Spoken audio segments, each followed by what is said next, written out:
«Приезжайте быстрее, пес в плохом состоянии». Непонятно, сколько еще проживет. С этими словами жители одного дачного поселка обратились в приют для животных. Они уже успели привыкнуть к собаке, которая и зимой, и летом находилась рядом с их дачей. Возможно, когда-то его привезли в дачный поселок, чтобы пес стал охранником, а затем забыли о бедном животном. А возможно, у собаки никогда не было хозяев. Сейчас узнать правду уже не представляется возможным.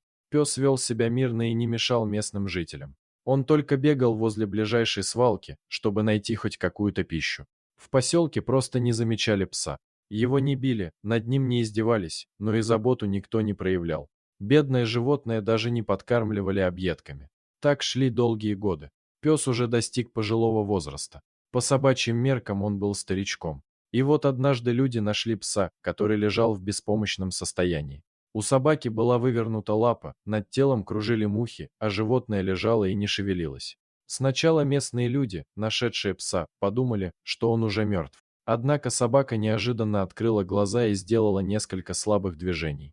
Никто не помог беспомощной бедолаге. Однако стоит отметить, что одна женщина хотя бы позвонила в приют для животных. За псом приехали в тот же день. Когда сотрудники приюта протянули к нему руки, пес оскалил зубы и проявил настороженность. Возможно, внимание людей просто было непривычным для него. Пару дней пес еще пребывал между жизнью и смертью, а затем пошел на поправку. Его забрали в приют. Пес был нелюдимым, он сторонился даже других собак, не говоря уже о людях. Даже принимал пищу в полном одиночестве. Волонтеры не трогали собаку. Они понимали, что пес уже старый, вряд ли он изменит свои привычки. Одним вечером Ханс, кличка пса, лежал и готовился ко сну.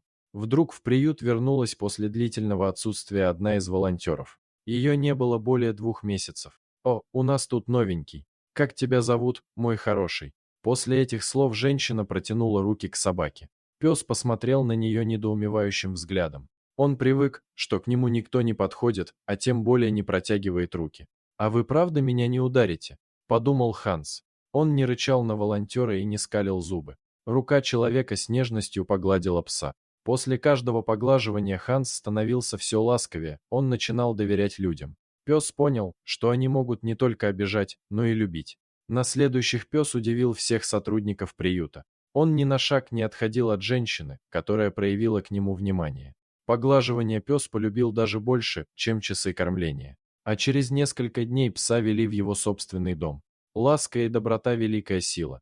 Не только собака привязалась к женщине, но и она к ней. Так Ханс обрел любящую хозяйку. Дорогие зрители, подписывайтесь на канал, ставьте лайки, пишите комментарии. До новых встреч!